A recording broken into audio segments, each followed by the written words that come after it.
तो हम यहाँ केमिस्ट्री के सॉल्यूशंस चैप्टर की कुछ और कंसेप्ट को देख लेते हैं। अब हम यहाँ देखेंगे एबनॉर्मल मोलर मास। नाम ही ऐसा है, abnormal molar mass of solute. देखिए, मोलर मास मतलब तो अब तक हमें पता है, मोलर मास जिसे हम कैपिटल एम से डिनोट करते थे, कैपिटल एम से कह सकते हैं, कैपिटल एम ए लिखते थे अगर ये मोलर मास ऑफ सॉल्वेंट हो तो, और कैपिटल एम बी लिखते थे अगर ये मोलर मास ऑफ सोल्यूट हो तो। सॉल्यूट और सॉल्वेंट तो अब आपको पता ही है। मोलर मास एक्चुअली होता क्या है, किसी भी, अगर मैं एलिमेंट की बात करूँ या किसी भी कंपाउंड की बात करूँ, तो अगर मैं उसके ये जो मॉलिक्यूल्स हैं ना छोटे छोटे, या अगर एलिमेंट हो तो एटम्स और अगर कंपाउंड हो तो मॉलिक्यूल्स, मैं इसके 6.023 इंटू 10⁻23 इतने संख्या में अगर मैं इनके मॉलिक्यूल्स ले लूँ, तो इतने मॉलिक्यूल्स के जितना भी वेट होगा, वेट या मैं कह सकता हूँ मास, कह सकता हूँ मास हो इन ग्राम, उसे ही हम मोलर मास कहते हैं। ठीक है ना, ये वेट जो है ग्राम में ही आएगा और उसे हम मोलर मास कहते हैं। यही है मोलर मास। अब देखिए, abnormal molar mass of solute मतलब जब मैं सॉल्यूट क्या है, सॉल्यूशन, एक सॉल्यूशन बनाने के लिए कुछ, यहाँ पर मैं अगर लिक्विड सॉल्यूशन की बात करूँ तो हमारे पास एक यहाँ पर सॉल्वेंट है लिक्विड, ये प्योर होगा शुरू में, और इसमें अगर मैं कुछ सॉल्यूट डाल दूँ तो ये फिर सॉल्यूशन बन जाता है ओवरऑल। ठीक है, तो जो मैं ऐसे अलग से इसमें डाल रहा हूँ तो उसे हम सॉल्यूट कहते हैं। अब इस सॉल्यूट के जो मोलर मास है वो एबनॉर्मल है। किस केस में, अगर हम कॉलिगेटिव प्रॉपर्टी को यूज करते हुए, कॉलिगेटिव प्रॉपर्टी इसके पहले वीडियो में हमने पढ़ा था कि 4 टाइप ऑफ कॉलिगेटिव प्रॉपर्टीज़ होती है। क्या क्या है, यहाँ लिख देता हूँ, कॉलिगेटिव प्रॉपर्टीज़ 4 टाइप की होती है। एक था relative lowering of vapour pressure. इसका क्या मतलब था कि अगर मैं एक नॉर्मल प्योर सॉल्वेंट में कुछ सॉल्यूट ऐड कर दूं तो उनका जो वेपर प्रेशर है ना, कंपेयर टू प्योर सॉल्वेंट, ये सॉल्यूशन वाले का वेपर प्रेशर कम हो जाता है। कहने का बस इतना मतलब है कि अगर हमारे पास प्योर वाटर है, उसका जो भी वेपर प्रेशर होगा, अगर इस वाटर में मैं कुछ सॉल्यूट ऐड कर दूंगा तो सॉल्यूशन बन गया, इस सॉल्यूशन का वेपर प्रेशर इस प्योर वाटर से कम होगा, तो इसे कहते हैं relative lowering of vapour pressure. कैसे डिनोट करते थे ऐसे, PA0 minus PA divided by PA0, जहाँ पर ये P क्या है, ये हमारा वेपर प्रेशर है, वेपर प्रेशर है, yes, and this is equals to XB। अब ये X क्या होता था, X है हमारा मोल फ्रैक्शन। मोल फ्रैक्शन भी हम लोग पढ़ चुके हैं पहले से। मोल फ्रैक्शन को ऐसे भी लिख सकते हैं, ये XB मतलब मोल फ्रैक्शन ऑफ सॉल्यूट, और इस मोल फ्रैक्शन को ऐसे भी लिख सकते हैं NB। NB मतलब क्या, number of moles of solute divided by number of moles of solvent plus number of moles of solute, मतलब पूरे नंबर ऑफ मोल्स। ये सॉल्यूशन जब बना है तो इनमें सॉल्यूट और सॉल्वेंट दोनों है, तो number of moles of solute है, सॉल्वेंट है मान लीजिए Na, और number of moles of solute है मान लीजिए NB। तो पूरे सॉल्यूशन में कितना नंबर ऑफ मोल्स है, Na प्लस NB। अब इस Na प्लस NB में से सॉल्यूट का कितना हिस्सा है, NB, तो बस वही NB by Na plus NB, यही है हमारा मोल फ्रैक्शन ऑफ सॉल्यूट। इसे हम क्या कहते हैं, मोल फ्रैक्शन। आपको पता ही है, मोल फ्रैक्शन ऑफ सॉल्यूट। ठीक है, तो ये हमारा फर्स्ट कॉलिगेटिव प्रॉपर्टी था जिसे हम कहते थे relative lowering of vapour pressure. यहाँ पर ऐसे है। और एक बात हम जानते हैं कि ये जो NB है, नंबर, ये है क्या, number of moles. Number of moles को कैसे लिख सकते हैं, number of moles is equals to given mass divided by molar mass. क्या हुआ, ये given mass divided molar mass. For example ऐसे बता सकते हैं ना कि वाटर का क्या है मोलर मास, वाटर का मोलर मास है H2। अगर मैं समझूं तो H2O का मोलर मास कितना है, 1/2 प्लस ऑक्सीजन के लिए 16 इज इक्वल्स टू 18 ग्राम, ये इनका मोलर मास है। अगर मैं कहता हूँ कि मेरे पास 180 ग्राम ऑफ वाटर है, तो कितना नंबर ऑफ मोल्स है मेरे पास वाटर का? तो आंसर है 180 डिवाइडेड बाई, मोलर मास का यूनिट है 18 ग्राम पर मोल, ठीक है। तो 180 डिवाइडेड बाई 18 ग्राम पर मोल, ऐसे ऐसे अगर से करेंगे तो इनका आंसर आएगा 10 मोल्स। इसका ये मतलब हुआ कि अगर मैं 180 ग्राम ऑफ वाटर ले रहा हूँ और वन मोल ऑफ वाटर का वेट होता है 18 ग्राम, वैसे डिवाइड करूँ ऐसे, तो मुझे टोटल नंबर ऑफ मोल्स पता चलेंगे कि 180 ग्राम ऑफ वाटर में कितने नंबर ऑफ मोल्स है, अगर मैं इसे 180 को नंबर मोलर मास से डिवाइड कर दूँ। तो सीधी सी बात है कि मैं एन बी को लिख सकता हूँ W B by M B. Okay, तो यहाँ भी ऐसा ही कर सकते हैं, और तो वैसा ही करेंगे। तो इस कॉलीगेटिव प्रॉपर्टी को एक बार और लिखते हैं यहाँ से, इतनी बातें समझ ली हैं जब हमने, तो कि colligative property number 1 is equals to P A zero minus P A divided by P A zero. ये कौन सी कॉलीगेटिव प्रॉपर्टी है? Relative lowering of vapour pressure is equals to, यहाँ पर एक्स बी है, लिख देता हूँ एक्स बी इक्वल्स टू, यहाँ पर एक्स बी को लिखा जा सकता है N B by N A plus N B, वो भी लिख देता हूँ। अब इसको लिखता हूँ अप्रॉक्सीमेटली, थोड़ा सा अप्रॉक्सीमेशन करके मैं लिख रहा हूँ सुविधा के लिए, कि अगर हमारा सॉल्यूशन बहुत ज़्यादा डाइल्यूट है तो इसका जो क्वांटिटी है कंपेयर टू इसके क्वांटिटी में बहुत कम है, तो इसे मैं इग्नोर कर सकता हूँ जब इन दोनों को ऐड कर रहा हूँ। तो जस्ट लिख सकता हूँ N B by N A. ये जस्ट ये समझ लीजिए कि डाइल्यूट सॉल्यूशन के लिए, ये जो अप्रॉक्सीमेशन है डाइल्यूट सॉल्यूशन के लिए, ठीक है। तो ऐसा लिख सकते हैं। और क्या लिख सकते हैं? हर बार मैं एन बी को लिख सकता हूँ W B by M B, वैसे ही मैं एन ए को भी लिख सकता हूँ, बस ये बी का मतलब है सॉल्यूट और ए का मतलब है सॉल्वेंट, तो मैं एन ए को भी लिख सकता हूँ W A by M A. तो यहाँ पर वही सब पुट कर देता हूँ दोनों, तो लिख सकते हैं W B into M A divided by M B into W A. देखिए जस्ट ये वैल्यूज पुट करेंगे तो ये आएगा। ये हमने एक कॉलीगेटिव प्रॉपर्टी लिख दिया है, कौन सा? Relative loading of vapour pressure, ठीक है। और भी कॉलीगेटिव प्रॉपर्टीज़ हैं, उसके बारे में भी बताते हैं। दूसरी कॉलीगेटिव प्रॉपर्टीज़ थी elevation of the boiling point. इसका ये मतलब हुआ कि प्योर सॉल्वेंट है तो बॉइलिंग पॉइंट जो भी है उस सॉल्वेंट का, अगर उस सॉल्वेंट में कुछ मिलाकर मैं उसका सॉल्यूशन बना दूं तो बॉइलिंग पॉइंट और बढ़ जाएगा। जैसे कि हमारा वेपर प्रेशर कम हो जाता है, बॉइलिंग पॉइंट बढ़ जाता है, इसलिए उनका नाम में ही छुपा है एलिवेशन ऑफ बॉइलिंग पॉइंट। तो कितना बढ़ जाता है वो दिया है डेल टी बी, ठीक है। और ये del T B is equals to K B M, ये हमें पता था, ये हमने पहले भी लिखा है। यहाँ पर के बी जो है ये प्रोपोर्शनलिटी कांस्टेंट है जिसे हमने नाम दिया है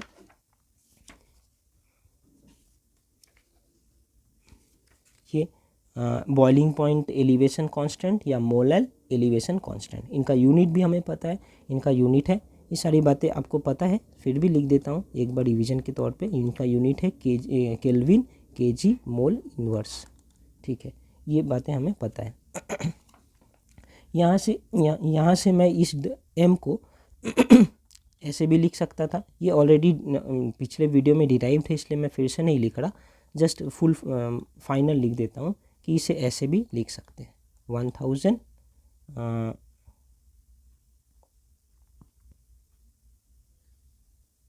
N B by W A ऐसे, और फिर इसे ऐसे भी लिख सकते हैं, एन बी को लिख सकते हैं W B by M B, तो इसे लिख सकते हैं K B 1000 W B by W A M B. ये जो यहाँ से यहाँ पर ये है ना, देखिए एम के जगह मैं ये लिखा हूँ, ये कुछ भी नहीं है, यहीं पर बता देता हूँ। एम क्या है? मोलैलिटी। क्या है? मोलैलिटी। मोलैलिटी, और मोलैलिटी क्या होता है? Number of moles of solute divided by mass of solvent in gram into 1000, यही होता है मोलैलिटी। तो मैंने यहाँ पर क्या ही किया है, ये 1000 वही 1000 है।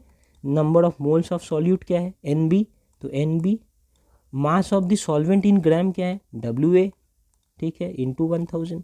तो देखिए ना, ये m को तो मैंने ऐसे लिखा है, तो यहाँ पर भी क्या ही अलग है, जस्ट ये m को ही तो मैंने ऐसे लिखा, और ये NB को लिख सकता हूँ इस तरीके से, तो ऐसे लिख दिया।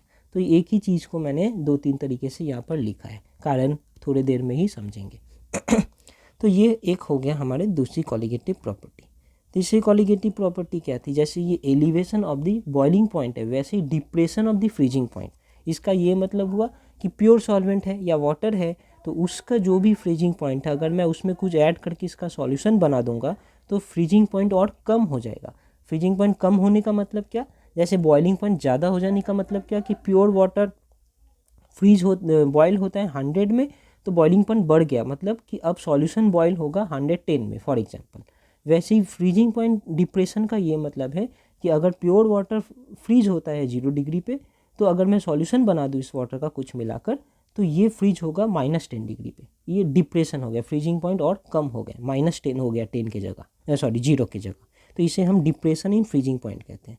ये कितना होता है, तो del TF is equals to KF, same जैसे ये KB था KF, और ये M stands for same molality. तो मोलैलिटी का जो भी यहाँ पर है पूरा 1000 NB/WA, और इसे ऐसे भी लिख सकते हैं, यहाँ भी वो सब कुछ कर सकते हैं, जस्ट ये KB के जगह KF है। KF का क्या मतलब है, KF का मतलब यूनिट भी सेम होगा KF का, यहाँ पर जैसा है वैसा। और KF का क्या मतलब है, इसे हम कहते हैं फ्रीजिंग पॉइंट डिप्रेशन कांस्टेंट या मोलैल डिप्रेशन कांस्टेंट। ये सारी बातें हमने पिछले वीडियो में देखा ही है, तो जस्ट समझने के लिए इसे लिख देते हैं ऐसे फिर से, 1000 NB/WA और KF 1000 WB/WA/MB। ये हमने थर्ड कॉलिगेटिव प्रॉपर्टी भी लिख दिया। और एक कॉलिगेटिव प्रॉपर्टी फाइनल जो हमने पढ़ा था वो है ऑस्मोटिक प्रेशर, जिसे हम पाई से डिनोट करते थे। तो osmotic pressure is equals to CRT। ये C मतलब क्या है, C मतलब है मोलर कॉन्सेंट्रेशन। देखिए यहाँ पर हमने बात किया था कि ये क्या था हमारा मोल फ्रैक्शन, ठीक है। यहाँ पर बात किया था हमने मोलैलिटी, ये लिखा है। इस केस में भी मोलैलिटी, ये जो C है ना, इसे हम कहते हैं मोलर कॉन्सेंट्रेशन, मतलब ही कि इसे हम कहते हैं मोलारिटी। मोलारिटी भी हमने पहले पढ़ के रखा है, C इसका मतलब है मोलैरिटी, और इसका और एक नाम है मोलर कॉन्सेंट्रेशन। सुनकर घबराना नहीं है, मोलैलिटी या मोलर कॉन्सेंट्रेशन एक ही बात है। सॉरी, एक ही बात है ये C। अब ये C होता क्या है, बाय डेफिनेशन अगर मैं जाऊं तो same number of moles of solute, लेकिन in volume divided by volume of solution. अब सॉल्वेंट की बात नहीं कर रहे, सॉल्यूशन, तो volume of solution in litre, इसे ही हम कहते हैं मोलैरिटी या मोलर कॉन्सेंट्रेशन। तो number of moles in solute को तो हम NB से लिख सकते हैं, और वॉल्यूम ऑफ द सॉल्यूशन को कैपिटल V से लिख सकते हैं, ठीक है। तो यहाँ C के जगह भी मैं NB/V लिख सकता हूँ। तो सीधी सी बात है, यहाँ C के जगह मैं NB/V RT लिख दिया, ठीक है। और NB को कैसे लिख सकते हैं, NB को फिर से ऐसे लिख सकते हैं। तो यहाँ पर मैंने WB/MB/VRT इतना कुछ लिख दिया। ये हमारे हो गए 1 2 3 4 कॉलिगेटिव प्रॉपर्टीज। जो फाइनल है उसे मैं ऐसे करके थोड़ा मार्क कर दे रहा हूँ,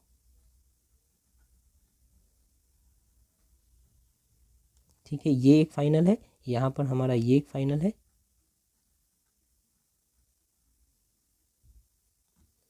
और फिर यहाँ पर ये हमारा एक फाइनल है। ये वाले भी एक फाइनल है, और ये सारे एक्सप्रेशंस हमारे लिए इम्पॉर्टेंट है। अब आगे की ये बात समझने के लिए जो हमने शुरू में कहा, एबनॉर्मल मोलर मास ऑफ किसका, ऑफ सॉल्यूट। अब ये मोलर मास का कंसेप्ट आ ही क्यों रहा है यहाँ पर, अब देख वही समझते हैं। और वो भी कब एबनॉर्मल मोलर मास मुझे मिलेगा, एबनॉर्मल मोलर मास मुझे तब मिल रहा है जब मैं कॉलिगेटिव प्रॉपर्टी के यूज़ करके मोलर मास को कैलकुलेट कर रहा हूँ। तो कॉलिगेटिव प्रॉपर्टी के लिए यही हमारा एक्सप्रेशन है, ये P इज इक्वल्स टू ये सब लास्ट में ये है। ठीक है। ये del T B equals to ये सब लास्ट में हमारा ऐसा है, ये भी डेल टी एफ और ये सारी कॉलीगेटिव प्रॉपर्टी को यूज़ करके जब मैं मोलर मास निकाल रहा हूँ। कहाँ है हमारा मोलर मास ऑफ ये वाला, इस जगह पे है मोलर मास, देखिए यहाँ पर है एक मोलर मास। तो मैं इसे सॉल्व करके निकालूंगा यूजिंग ये कॉलीगेटिव प्रॉपर्टी। यहाँ पर मैं ये मोलर मास सॉल्व करके निकालूंगा यूजिंग दिस कॉलीगेटिव प्रॉपर्टी। यहाँ पर भी मैं ये मोलर मास सॉल्व करके निकालूंगा यूजिंग दिस कॉलीगेटिव प्रॉपर्टी, और यहाँ पर मैं ये मोलर मास सॉल्व करके निकालूंगा यूजिंग दिस कॉलीगेटिव प्रॉपर्टी। ठीक है, तो अब हम क्या देख रहे हैं, जस्ट इतनी सारी बातें यहाँ पर इसलिए लिखा गया ताकि आपको ये समझ आए कि हमारा जो कॉलीगेटिव प्रॉपर्टी है कौन सा, ये वाले को कॉलीगेटिव प्रॉपर्टी कहते हैं। ये किस पे डिपेंड कर रहा है। यहाँ पर देखिए, यहाँ पर ये वाला एक्सप्रेशन में हमारा एन बी ऊपर में है, ठीक है। तो हम लिख सकते हैं कि हमारा जो कॉलीगेटिव प्रॉपर्टी है, चाहे ये वाला लूँ या ये जो कॉलीगेटिव प्रॉपर्टी है, कॉलीगेटिव प्रॉपर्टी ये is directly proportional to number of moles of solute. ये number of moles of solute देखिए यहाँ भी ऊपर में ही है, तो ये डायरेक्टली प्रोपोर्शनल ही है number of moles of solute के, यहाँ भी ऊपर में ही है। तो हर colligative property number of moles of solute के डायरेक्टली प्रोपोर्शनल है और is inversely proportional to inversely proportional to molar mass of the solute. देखिए हर जगह मोलर मास नीचे है, तो हमारा कॉलीगेटिव प्रॉपर्टी मोलर मास के इन्वर्सली प्रोपोर्शनल है। यहाँ तक हमें समझ आ गया, अच्छी बात है। बस अब 1 मिनट और लगेगा हमें ये एबनॉर्मल मोलर मास के जो कंसेप्ट है वो समझने के लिए, ठीक है। ओके, देखिए abnormal molar mass, abnormal molar mass of solute, ठीक है। ये कहाँ से कंसेप्ट आ रहा है, अगर मैंने सॉल्यूशन में सॉल्यूट मिलाया, यहाँ पर सॉल्यूट जाकर जस्ट मैंने जितने पार्टिकल्स मिलाए, मैंने यहाँ पर मान लेता हूँ कि 100 पार्टिकल्स थे, 100 पार्टिकल्स मैंने 10 ही मानता हूँ, इजी रहेगा कि 10 पार्टिकल्स थे। यहाँ पर मैंने डाला, भीतर में ये जाकर 10 पार्टिकल्स ही रहे, ठीक है। तो इन्हें, इसका मतलब कि ये पार्टिकल्स जो है ये तो डिसोसिएट भी नहीं किए, एसोसिएट भी, मतलब टूटे भी नहीं और जुड़े भी नहीं। तो यहाँ पर लिख सकते हैं कि अनएसोसिएटेड और अनडिसोसिएटेड, कुछ भी नहीं हुआ। जितने पार्टिकल्स मैंने डाले थे उतने ही पार्टिकल्स इनमें सॉल्यूशन में प्रेजेंट है। तो कॉलीगेटिव प्रॉपर्टी में क्या असर पड़ेगा, ये कॉलीगेटिव प्रॉपर्टी बाय डेफिनेशन क्या कहता है कि भाई मैं ऐसा प्रॉपर्टी हूँ एक सॉल्यूशन का जो सिर्फ डिपेंड करता हूँ नंबर ऑफ पार्टिकल्स के ऊपर ऑफ सॉल्यूट, और मुझे ये फ़र्क नहीं पड़ता कि वो सॉल्यूट किस चीज़ का है, वो शुगर के पार्टिकल्स है कि वो यूरिया के पार्टिकल्स है कि वो NaCl मतलब सॉल्ट के पार्टिकल्स है। इस प्रॉपर्टी को सिर्फ इतना ही, इसी बात से मतलब है कि कितने पार्टिकल्स है। यानी का क्या मतलब है कि ये कॉलीगेटिव प्रॉपर्टीज़ क्या है, relative lowering of vapour pressure, या elevation in the boiling point, या depression in the freezing point, या ऑस्मोटिक प्रेशर। ये सारे प्रॉपर्टीज़ जो सॉल्यूशंस के हैं ये सिर्फ इस पर डिपेंड करते हैं कि कितने नंबर ऑफ सॉल्यूट्स पार्टिकल्स मैंने सॉल्यूशन बनाने के लिए यूज किया है, ठीक है। अगर पार्टिकल्स ज़्यादा है तो इनके प्रॉपर्टीज़ बड़े बड़े होंगे, देख ही सकते हैं। पार्टिकल्स ज़्यादा है तो प्रॉपर्टीज़ बड़े बड़े क्यों होंगे, कि देखिए ये हमारा colligative property proportional to NB। तो अगर ज़्यादा पार्टिकल है तो ज़्यादा बड़े बड़े वैल्यूज़ आएंगे, ज़्यादा डिप्रेशन होगा, ज़्यादा एलिवेशन होगा, ज़्यादा relative lowering of vapour pressure होगा, ज़्यादा ऑस्मोटिक प्रेशर होगा, सब कुछ ज़्यादा होगा। और अगर पार्टिकल्स कम होंगे तो सब कुछ कम होगा। इतना तो हमें समझ आ गया, बाय डेफिनेशन कॉलीगेटिव प्रॉपर्टी की यही कंसेप्ट है। तो यहाँ पर भी यही बात कर रहा हूँ कि अगर मैं बाहर से 10 पार्टिकल्स डाला हूँ और यहाँ पर 10 पार्टिकल्स ही है, कोई भी पार्टिकल लिक्विड में जाकर ना एसोसिएट हुआ ना डिसोसिएट हुआ, ना जुड़े, 10 पार्टिकल जुड़कर 5 पार्टिकल बन गए ऐसा भी नहीं है, और 10 पार्टिकल टूटकर 20 पार्टिकल बन गए ऐसा भी नहीं है, जैसा था वैसे ही है। तो हमारा कॉलीगेटिव प्रॉपर्टी भी जैसा था वैसे ही रहेगा, ना कॉलिगेटिव प्रॉपर्टी में कुछ इंक्रीज आएगा ना डिक्रीज आएगा। तो लिख सकता हूँ कि कॉलिगेटिव प्रॉपर्टी भी बस ये 10 पार्टिकल के प्रोपोर्शनल ही रहेंगे, property also same, that is N B के proportional, and so M B भी इज ऑल्सो सेम, वो भी जो आना था वही आएगा, इज ऑल्सो सेम। ठीक है ना।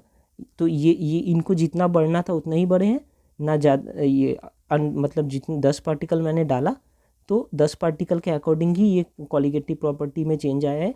तो इससे ज़्यादा नहीं आया, कम नहीं आया, जितना मैंने डाला उतना ही प्रॉपर्टी में चेंज आया है। इसलिए मैं लिखा हूँ कॉलिगेटिव प्रॉपर्टी ऑल्सो सेम। कितना सेम? जितना मैंने पार्टिकल्स डाला है, दैट इज एन बी के बराबर, और उसी के अकॉर्डिंग हमारा मॉलिक्यूलर मास भी जो है वो सेम। तो इस केस में हमारा मॉलिक्यूलर मास जो है नॉर्मल मॉलिक्यूलर मास है, नॉर्मल मोलर मास। इसमें कुछ भी एबनॉर्मलिटी नहीं है। कब? जब हमारा कोई भी एसोसिएशन या डिसोसिएशन पार्टिकल्स के नहीं हो रहे। लेकिन अभी थोड़ा समझ लेंगे। लेकिन अगर मैंने यहाँ पर 10 पार्टिकल है, मैंने डाला और अंदर जाकर ये डिसोसिएट हो गए, मतलब टूट गए। फॉर एग्जांपल NaCl ले सकते हैं। NaCl मैं जब भी लूँगा, NaCl वो पानी में डालते ही वो NaCl नहीं रह जाएंगे, वो NaCl प्लस और Cl माइनस बन जाएंगे। तो ये 2 पार्टिकल बन जाते हैं। 10 पार्टिकल मैंने डाला, बन गए भीतर जाके 20 पार्टिकल। तो यहाँ क्या हो गया? डिसोसिएशन। ठीक है। जैसे ही डिसोसिएशन हुआ, क्या हुआ? हमारा नंबर ऑफ पार्टिकल जो है अंदर जाकर ज़्यादा हो गए, मतलब हमारा NB जो है वो बढ़ गया, समझ सकते हैं। तो NB बढ़ेगा तो हमारा क्या होगा? कॉलिगेटिव प्रॉपर्टी भी ज़्यादा आएंगे, वो सेम नहीं आएगा।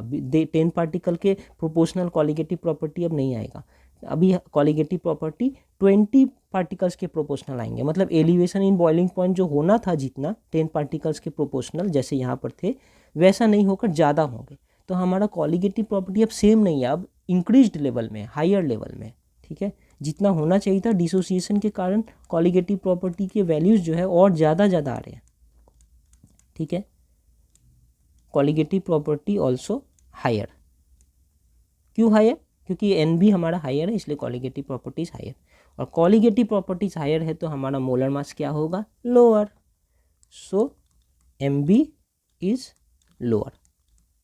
यहीं पे हो गया एबनॉर्मलिटी कि हमारा कॉलिगेटिव प्रॉपर्टी से जब मैं कैलकुलेशन कर रहा हूँ तो रियल में एक्चुअली में ये इनका जितना भी मोलर मास है ना, कैलकुलेशन करने से पता चल रहा है मोलर मास कम आ रहा है। ये जो NB का वैल्यू आ रहा है ना, कम आ रहा है। क्यों कम आ रहा है? क्योंकि ये कॉलिगेटिव प्रॉपर्टी का वैल्यू बढ़ गया। और ये क्यों बढ़ गया? क्योंकि मैंने जितने पार्टिकल्स डाले थे पानी में या लिक्विड में, वो पार्टिकल्स अंदर जाकर बढ़ गए, टूटकर 1 से 2 हो गए।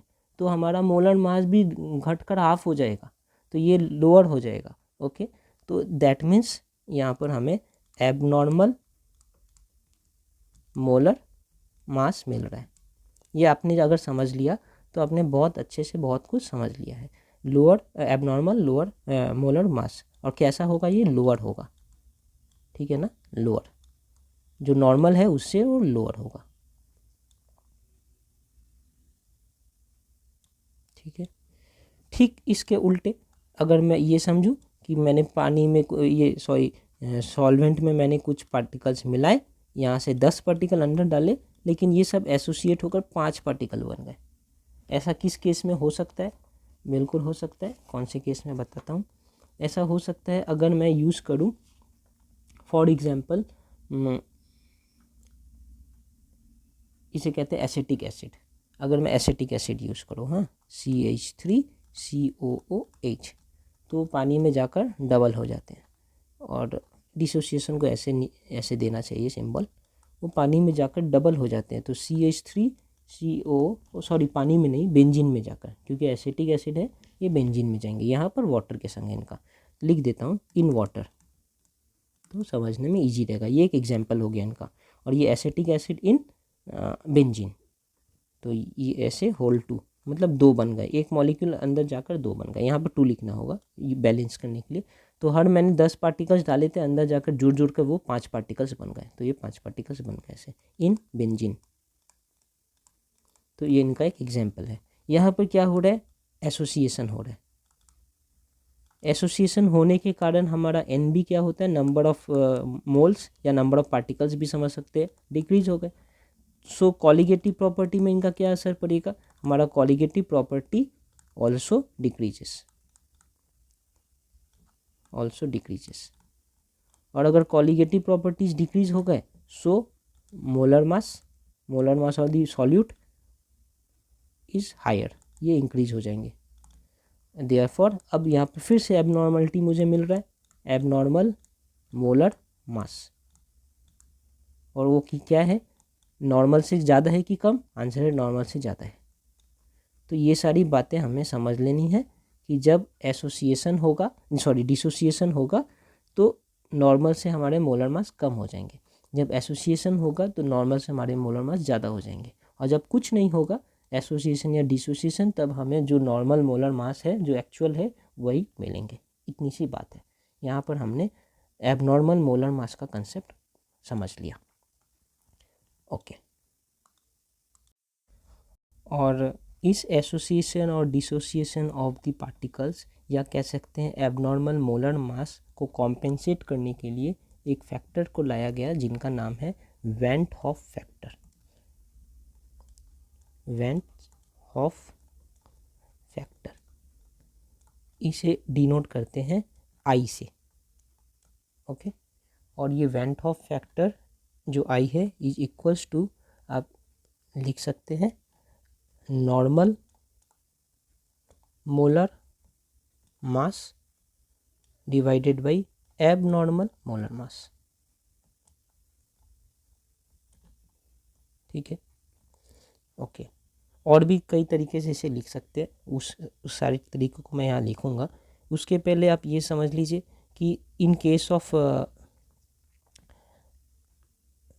मतलब कि जब एसोसिएशन और डिसोसिएशन कुछ नहीं हो रहा, हाँ, व्हेन नो एसोसिएशन और डिसोसिएशन, तब क्या हो रहा है, तब एक्चुअली हमारा नॉर्मल मोलर मास और एबनॉर्मल मोलर मास दोनों ही सेम होगा। मतलब हर केस में मैं एक ही मोलर मास मिलेगा, एबनॉर्मल बोलकर तो कुछ होगा ही नहीं, तो दोनों मोलर मास सेम होंगे, तो ये दोनों ऊपर नीचे काट के मैं आई इक्वल्स टू 1 लिख सकता हूँ। तो इस केस में हमारा आई इक्वल्स टू 1 है जब नो एसोसिएशन डिसोसिएशन। ये आप खुद ही समझ सकते हैं। व्हेन डिसोसिएशन, जब टूट कर ज़्यादा हो जा रहे हैं, तो डिसोसिएशन के केस में हमने क्या देखा था, देखिए कि हमारे मोलर मास जो है वो कम आएंगे।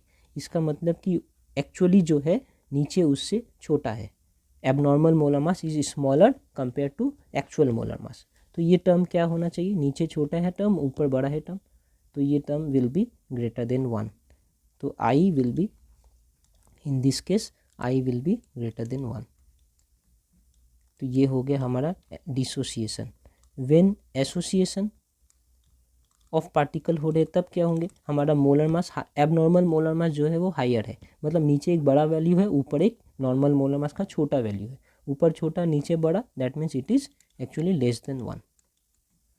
तो ये हमारे एक बेसिक कंसेप्ट हो गए कि ऐसे आई के वैल्यू देखकर हम समझ सकते हैं कि एसोसिएशन हो रहा है, डिसोसिएशन हो रहा है, या कुछ भी नहीं हो रहा है। ठीक है। अब ये लेस देन 1 ग्रेटर देन 1 तो है, लेकिन कितना है, कितना वैल्यू है, तो वो ये फॉर्मूला है कि i is equals to normal molar mass divided by abnormal molar mass. ठीक है। नॉर्मल मोलर मास मुझे कब मिलेगा, जब एसोसिएशन या डिसोसिएशन नहीं हो रहा है, तब हमें नॉर्मल मोलर मास मिलेगा। इसे थोड़ा यहाँ पर बार बार कन्फ्यूजन होता है, तो यहाँ पर एक बात लिख देते हैं कि जब भी एसोसिएशन, नो एसोसिएशन और डिसोसिएशन, तो उसे हम कैसे डिनोट करते हैं, उसे हम नॉर्मल लिखते हैं। इस नॉर्मल को ही कभी कभी थ्योरेटिकल भी कहते हैं, थ्योरेटिकल, और इसे कभी कभी कैलकुलेटेड भी कहते हैं। और जब एसोसिएशन या डिसोसिएशन हो रहा है, एसोसिएशन और डिसोसिएशन हो रहा है, तो इसे हम एबनॉर्मल कहते हैं। इस एबनॉर्मल को ही कभी कभी हम एक्सपेरिमेंटल वैल्यू भी कहते हैं। इसलिए कंफ्यूज बिल्कुल नहीं होना है, सारे टर्म्स से फेमिलियर रहना है। और इसे कभी कभी हम ऑब्जर्व्ड भी कहते हैं। तो इतने सारे नाम हो गए, ये सारे केस में ही आपको समझना है कि यहाँ एसोसिएशन डिसोसिएशन हो रहा है, इसलिए एबनॉर्मल है या एक्सपेरिमेंटल है या ऑब्जर्व्ड है, और जब नहीं हो रहा है तो उसे हम नॉर्मल, थ्योरेटिकल या कैलकुलेटेड कह सकते हैं। तो बस यही सब बातें हैं। तो ये normal molar mass divided by abnormal molar मास। अब हमने और क्या देखा कि हमारा मोलर मास, और अगर मैं यहाँ पर देखूँ कि मोलर मास और इनके बीच में क्या रिलेशन है, colligative property proportional to number of moles and is proportional to inversely proportional to 1/m। तो इन दोनों के बीच में क्या रिलेशन है कि अगर मोलर मास और नंबर ऑफ मोल्स को मैं देखूँ तो ये इन्वर्सली प्रोपोर्शनल है। तो सेम यहाँ पर मैं वो चीज़ यूज कर सकता हूँ कि molar mass, normal molar mass ऊपर divided by abnormal molar mass नीचे इज इक्वल्स टू, अब मैं number of solute, number of particles के टर्म्स में मैं बात करूँ तो is equals to total number of particles, total number नहीं लिखना चाहिए, मोल लिखना चाहिए। तो टोटल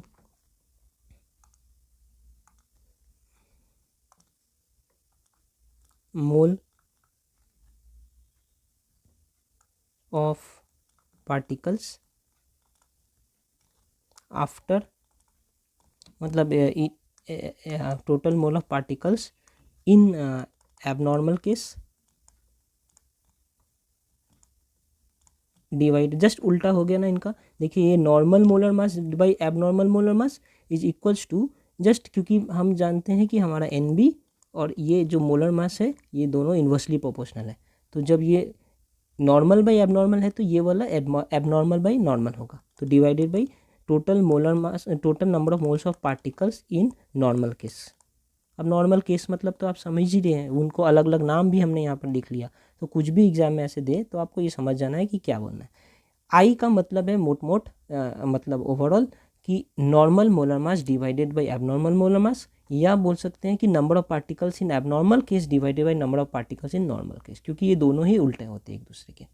ठीक है, और इनको मैं ऐसे भी लिख सकता हूँ, क्योंकि अब देखिए कॉलिगेटिव प्रॉपर्टी किस पे डिपेंड करता है, इस पे NB पे डायरेक्टली प्रोपोर्शनल है कॉलिगेटिव प्रॉपर्टी। तो ऐसे लिख सकते हैं colligative property in abnormal case divided by colligative property in normal case. बस यही तरीके हैं। अब इसी एबनॉर्मल नॉर्मल को कभी कभी experimental, theoretical, observe, calculated, normal, abnormal ऐसे कई शब्दों में कहा जाएगा, लेकिन आपको ये सारे ध्यान रखना है और ये कंसेप्ट को याद रखना है कि हमारा colligative property directly proportional to NB, inversely proportional to MB। एक एक्सप्रेशन याद रखें कि molar, normal molar mass by abnormal molar mass, तो उसका just reverse number of particles in abnormal by number of particles normal, उनका same proportional क्योंकि ये directly proportional है। Colligative property in abnormal divided by colligative property in normal. इतनी से बात अगर मैं याद रखता हूँ तो हमारा कॉलिगेटिव प्रॉपर्टी का ये कंसेप्ट क्लियर हो जा रहा है। अब हम क्या करेंगे, जस्ट इसे, ये आई जो हमने इंट्रोड्यूस किया ना, अब इस आई को भी यूज़ करके कॉलिगेटिव प्रॉपर्टी के जो एक्सप्रेशंस थे उनको एक बार लिख लेते हैं तो उसे समझ आएगा। मैं लिख कर दिखाता हूँ कि वो कैसे हो सकते हैं। तो देखिए हमने जो ऊपर लिखा था इसके पहले उसी को मैंने यहाँ पर कॉपी करके ले आया हूँ और यहाँ पर लिखा हूँ अलग कलर से। तो ये क्या है, relative loading of the vapour pressure of the solvent, ये वाली कॉलिगेटिव प्रॉपर्टी। ये जो डेल TB है ये क्या है, elevation in the boiling point of the solvent. ये जो डेल TF है ये क्या है, depression in the freezing point of the solvent. और ये पाई क्या है, osmotic pressure of the solution. तो मैं जस्ट ऊपर से कॉपी किया हूँ। यहाँ पर वॉन्ट्स ऑफ फैक्टर कहाँ से आएगा, जस्ट जो कॉलिगेटिव प्रॉपर्टीज इक्वल्स टू पहले ये था ना, साथ में मैं आई मल्टीप्लाई कर दूंगा इनका। तो यहाँ भी एक आई मल्टीप्लाई है, यहाँ भी एक आई मल्टीप्लाई है, यहाँ भी एक आई मल्टीप्लाई है। यही हो गया हमारा वांट ऑफ फैक्टर को इंक्लूड करके modified equation of colligative property. हर जगह एक आई आ जाए। इनके भी केस में यहाँ भी एक आई, इनको आप यहाँ भी एक आई लिख सकते हैं। जस्ट ये आई उस एसोसिएशन या डिसोसिएशन को कंसीडर कर रहे हैं ताकि मुझे जो ये मिले, NB मिले, वो करेक्ट मिले, मुझे मोलर मास जो है करेक्ट मिले। अब इसके ऊपर बेस्ड हम कुछ न्यूमेरिकल्स देख लेंगे जिससे हमारे कंसेप्ट और क्लिस्टर क्लियर हो जाएंगे। ओके। तो यहाँ आप देखिए सिंपल दो न्यूमेरिकल्स दिए गए हैं इस आई को या वांट ऑफ फैक्टर को समझने के लिए। तो कह रहे हैं the osmotic pressure of 0.0103 molar solution of an electrolyte is found to be 0.70 atmosphere at 27 degree Celsius. क्या क्या इन्फॉर्मेशन मुझे दिया गया, कह रहे हैं कि osmotic pressure of 0.0103 molar solution. तो ये क्या है एक्चुअली, मोलर सॉल्यूशन है ना, मोलर, तो ये एक्चुअली हमारा मोलैरिटी है जिसे हम मोलर कॉन्सेंट्रेशन भी कहते हैं, जिसे यहाँ पर हम सी से डिनोट करते हैं। तो ये दिया है 0.0103। ये आप थोड़ा न्यूमेरिकल बहुत सारे करेंगे ना तो आपको ये फटाफट समझ आने लगेगा कि ये क्या है, क्यों है और इनका यूनिट क्या है। ये सब बिल्कुल फिंगर टिप्स पे आपके आ जाएंगे। तो जितने कंसेप्ट समझ आए हैं उसके बाद आप बहुत सारे न्यूमेरिकल्स एटलीस्ट 100 न्यूमेरिकल्स बुक से ज़रूर कीजिए, इससे आपके कंसेप्ट बिल्कुल क्रिस्टल क्लियर होंगे। तो हमारा सी पता चल गया, इतना है। और क्या पता चल रहा है कि ऑस्मोटिक प्रेशर जो है वो इतना है। दैट मीन्स पाई का वैल्यू दिया है, pi is equal to 0.70 atmosphere. ठीक है, और ये टेम्परेचर भी दिया है, T is equal to 27 degree centigrade. इसे अगर मैं केल्विन में कन्वर्ट करूँ तो 27 + 273 is equal to 300 K kelvin. ठीक है, R का भी एक वैल्यू दिया है हमारे पास, R is equal to 0.082 litre atmosphere mole inverse और केल्विन इन्वर्स, ये भी दिया है। कभी नहीं भी दिया रह सकता है, तो इस वैल्यू को आपको याद रखना ज़रूरी है, इस वैल्यू को। ओके, ये सारे दिए हैं और मुझसे क्या कह रहे हैं, calculate the want Hoff factor, मतलब आई कैलकुलेट करने को कह रहे हैं। तो एक्सप्रेशन पहले लिखते हैं कि ये ऑस्मोटिक प्रेशर का एक्सप्रेशन क्या होता है, pi is equals to ICRT, ये हमारा एक्सप्रेशन है। यहाँ पर देखिए ये चार चीज़ दिया है, ये दिया है, ये दिया है, ये और ये दिया है, मुझे आई निकालने को कह रहे हैं। ठीक है, इजी है, मैं करता हूँ।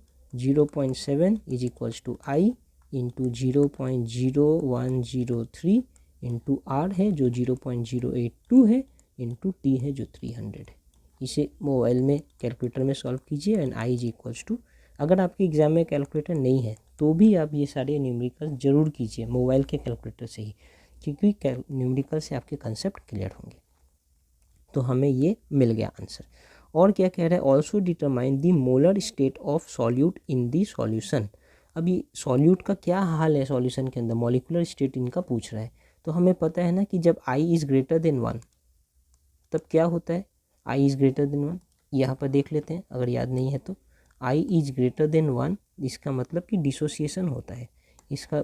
ये अब मॉलिकुलर स्टेट क्या है, फिर इनका मॉलिकुलर स्टेट ये है कि हमारे मॉलिक्यूल्स सॉल्यूट जो है undergoing dissociation. So my solute is undergoing dissociation, solute is dissociating. ठीक है ना, जाकर टूट जा रहे हैं, ये इनका मॉलिकुलर स्टेट है। इनमें देखते हैं क्या कहने को पूछ रहे हैं, the freezing point depression of 0.1 m, small m stands for, यहाँ पर जैसे मोलर लिखा था small stands for molality. Molality का फिर यूनिट क्या होते हैं, जैसे इनका यूनिट था मोल पर लीटर, इनका यूनिट होता है मोल पर केजी, मोल पर केजी। ठीक है, तो हमें क्या दिया है, स्मॉल m का वैल्यू दिया है 0.1 मोल पर केजी। ठीक है, सॉल्यूशन इज दिस मच, तो डिप्रेशन कितना है, इतना। Depression that means T del F, F stands for freezing point. Depression कितना है 0.372 डिग्री सेंटीग्रेड। और जब डिफरेंस डिग्री सेंटीग्रेड है ना, यही हमारा केल्विन भी होगा। डिफरेंस की बात करें, ये देखिए यहाँ पर डिफरेंस नहीं दिया था, यहाँ पे एक पर्टिकुलर टेम्परेचर दिया है। तो ये 27 डिग्री सेंटीग्रेड को मैंने कन्वर्ट किया 273 ऐड करके 300 केल्विन में। यहाँ पर कोई टेम्परेचर नहीं दिया, बल्कि टेम्परेचर का डिफरेंस दिया है कि फ्रीजिंग पॉइंट कितना कम हो गया वो दिया है। तो अगर इतना डिग्री सेंटीग्रेड से कम हो गया तो ये अगर केल्विन में भी होता तो इतने केल्विन से ही कम हुआ होता। इसलिए डिफरेंस वाले केस में ये दोनों सेम रहेंगे। जितना न्यूमेरिकल करेंगे ये कंसेप्ट और शार्प होगा। ठीक है, साथ में और क्या दिया है, के बी का वैल्यू भी दिया है, K B is equals to 1.86 kelvin K G mole inverse यहाँ। ठीक है, और क्या पूछ रहा है, what conclusion would you draw about the state of its formula. तो हमारा जो ये है, इनका क्या हाल है ये हमसे पूछ रहे हैं, ठीक है। कैसे हाल मतलब एक्चुअली हमसे आई की बारे में पूछ रहे हैं कि डिसोसिएशन हो रहा है कि एसोसिएशन हो रहा है। तो इनका जनरल फॉर्मूला लिखते हैं, del T F is equals to i K B M. ये भी एक एक्सप्रेशन था ही बहुत सारे एक्सप्रेशन में से, ठीक है। तो अब यहाँ पर क्या करना है, वैल्यू पुट करना है। 0.372 is equals to I into 1.86 into M 0.1। इसे अगर आप सॉल्व करेंगे तो आई इज इक्वल्स टू 2 आएगा, ओके। तो यहाँ से क्या पता चल रहा है, if I is 2 that means that is I is greater than 1। सो यहाँ पर भी क्या हो रहा है, हमारा डिसोसिएशन हो रहा है, यही हमसे पूछ रहे थे। So this is also dissociation, okay.